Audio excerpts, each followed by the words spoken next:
Olá, meu nome é Tiago Toscano, eu sou professor da Fundação Dom Cabral e presidente do INDE, a Agência de Promoção de Investimentos e Comércio Exterior do Estado de Minas Gerais.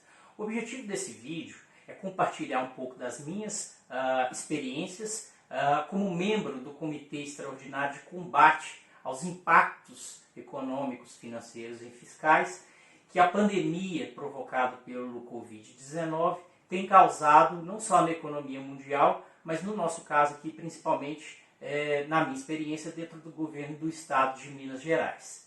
Bom, de qualquer forma, é preciso primeiro colocar que qualquer ação no sentido de recuperação econômica precisa observar primeiro todas as diretrizes da área da saúde. Nesse sentido, as diretrizes ou as medidas elas não podem deixar de passar primeiramente por suportar, como desenvolvimento econômico, suportar aquilo que as secretarias de saúde, sejam elas estaduais e municipais, têm adotado.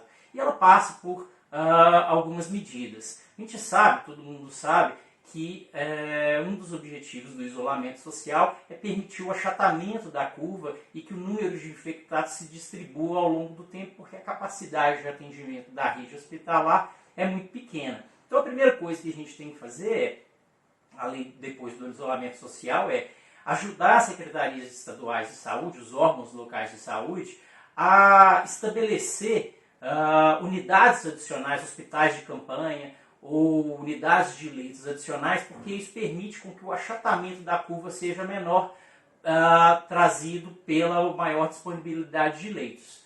Bom, o segundo ponto é a gente poder controlar aquilo que está acontecendo. Quer dizer, eu estou atendendo, mas essas pessoas vão voltar para a rua. E outras pessoas estão transitando pela rua ainda com o isolamento social. Então eu preciso medir como está o nível de infecção. Dessa forma é muito importante que as economias façam aquisições de testes rápidos para poder identificar exatamente onde estão ocorrendo as principais, ou o maior número de infecções. Assim você consegue medir qual o impacto dessas infecções em cima dessa carga da rede hospitalar local.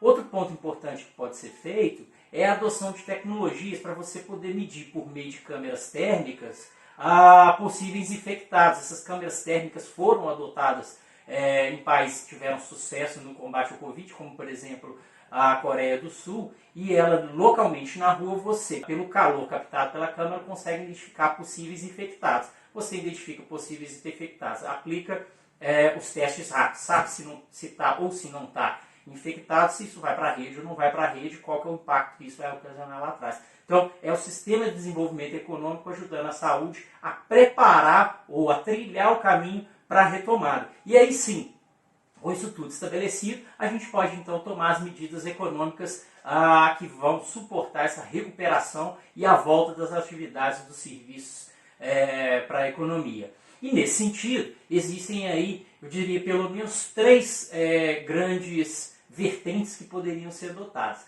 A primeira delas, que eu acho que é a mais importante, ela vai até caminhar concomitantemente com a segunda, mas a primeira, mais importante, é a gente olhar para o fôlego financeiro das empresas. O que quebra uma empresa é fluxo de caixa, é a falta de dinheiro. E aí se quebra o fluxo de caixa, a empresa não produz, não gera emprego, e isso é o que leva a economia por água abaixo. Então, as economias locais precisam dar fôlego para as empresas. Entretanto, estados e municípios têm muita dificuldade, muitas restrições, uma vez que a política monetária de aumento de crédito, ela diz respeito somente a ações do governo federal. Os estados e municípios não podem fazer emissão de moeda ou emissão de títulos públicos para injetar dinheiro no mercado. Então, prioritariamente, essas economias precisam pegar carona nas medidas que o governo federal já vem adotando, principalmente aquelas relacionadas à disponibilização de linhas de crédito, seja ela para a folha de pessoal, para o capital de giro das empresas, para pagamento de impostos,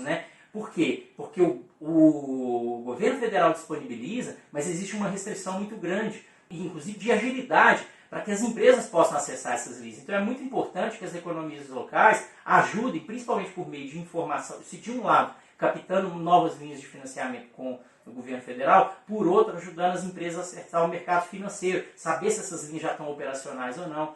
quais são as dificuldades que as empresas estão tendo, se os bancos estão conseguindo liberar ou não, se está havendo restrição de crédito ou algum tipo de bloqueio que impede essas empresas de chegar. O poder público precisa ajudar as empresas nesse aspecto. E também, ainda que em medida menor, ajudar as empresas em propor processamento de pagamentos de impostos, sejam eles municipais ou estaduais, né, por pelo menos 90 dias, para a gente ver o que vai acontecer no meio desse tempo. Propor a postergação do pagamento de taxas, como taxa de incêndio ou algumas outras taxas de serviços locais.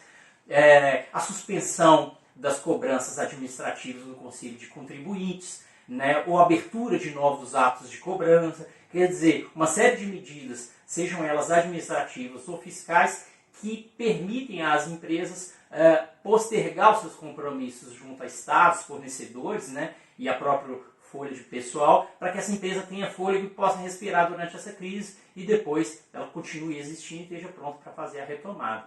A segunda vertente diz respeito a tomar conta das finanças da saúde do estado ou do município. Quer dizer, a gente sabe que essas medidas, mesmo quando você posterga os impostos, ele tem impacto no caixa. Por quê? Porque se o Estado deixa de arrecadar ou vai postergar a arrecadação, o Estado tem que conseguir fazer frente aos seus compromissos, sejam eles os fornecedores ou o pessoal. Se o Estado não faz isso, ele gera um grande descompasso na economia, porque ele não paga os fornecedores, não paga os seus servidores em dia, esses servidores não vão nos supermercados, não fazem as compras, o supermercado não fatura e isso gira um ciclo muito vicioso dentro da economia. Então é preciso que o Estado tome medidas de restrição fiscal bem grandes para garantir o pagamento dos seus compromissos, como é o caso, por exemplo, de fazer contingenciamento, evitar novas licitações de contratos, de despesas correntes, buscar novas alternativas de receita, como alienação de ativo, que significa venda de imóveis, eventualmente privatização de alguma estatal que tenha interesse mercadológico, para que possa trazer caixa para dentro do Estado, do município, e esse caixa que é trazido para dentro do Estado, do município, permite a ele dar o fôlego lá na frente para as empresas, dar essa folga fiscal de poder pagar um imposto lá na frente, né? Essas são duas medidas de curto prazo que, de certa forma, são concomitantes. O terceiro ponto, e aí está mais ligado à questão da retomada das atividades, é você pensar quais são as medidas que vão me ajudar a trazer empresas para dentro do município, do estado. Porque uma vez superada a crise, a economia vai começar a voltar. E aí eu pergunto, o seu estado, o seu município, ele está preparado para receber os investimentos? E o que significa estar preparado para receber os investimentos? Significa, eu tenho infraestrutura para poder receber esses investimentos, do ponto de vista viário, de gás, energia, saneamento, quer dizer, a empresa consegue se instalar no município e ter acesso à infraestrutura que vai dar competitividade para ela. Isso, se ela não tivesse essa infraestrutura, muito provavelmente vai perder investimento para outros estados. Minas Gerais mesmo já perdeu investimento para a empresa que adorou a localização do aeroporto aqui em Belo Horizonte, adorou o regime tributário, mas quando foi conhecer por onde os produtos seriam escoados, ficou preso no anel rodoviário de Belo Horizonte e viu que isso era um gargalo grande, perdia a competitividade e resolveu não investir. Então é preciso observar essa questão da infraestrutura. O segundo ponto é o ponto com relação às questões que estão ligadas à melhoria do ambiente de negócio. Quer dizer, amanhã na retomada econômica as empresas vão vir para o seu município. Mas quanto tempo demora para abrir uma empresa dentro do seu município? Ela está ligada na Rede Sim, consegue abrir empresa em um dia, como já acontece em várias localidades do país? E se ela precisar de fazer um licenciamento de cunho estadual ou municipal, quanto tempo demora para fazer um licenciamento?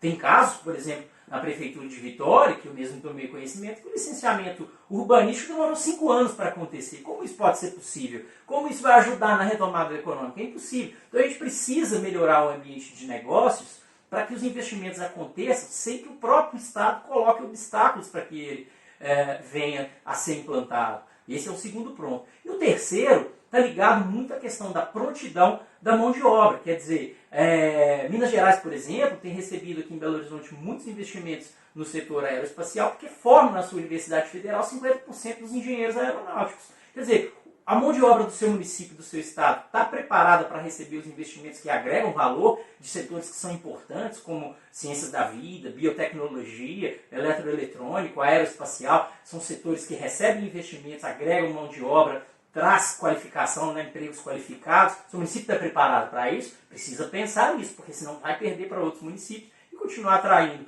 em velocidade não tão rápida empregos que não geram tanto valor agregado.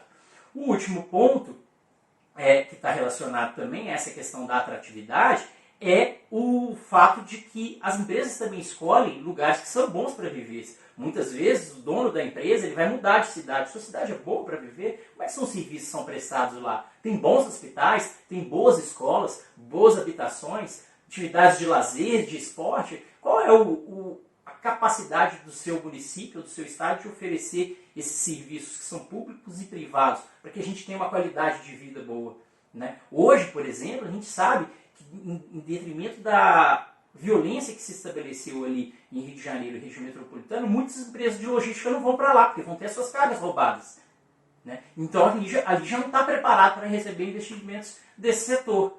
E o seu município está preparado para isso ou não está? Então, o que eu quis com esse vídeo foi trazer um pouco das medidas que a gente tem adotado, que são medidas de curtíssimo prazo para salvar agora as empresas, medidas de curto, mais médio prazo, que vão permitir a retomada aos poucos da empresa, mas uma vez organizacionado, a gente já tem um plano de longo prazo para que esses investimentos possam vir numa velocidade maior e que o próprio poder público, o Estado, o município, não se constitua como um grande empecilho aos investimentos e, consequentemente, à retomada econômica. Isso era o que eu queria compartilhar com vocês. Espero que vocês todos tenham muito sucesso na retomada dessas atividades econômicas que eu tenho certeza que vai acontecer aqui no nosso país. Muito obrigado.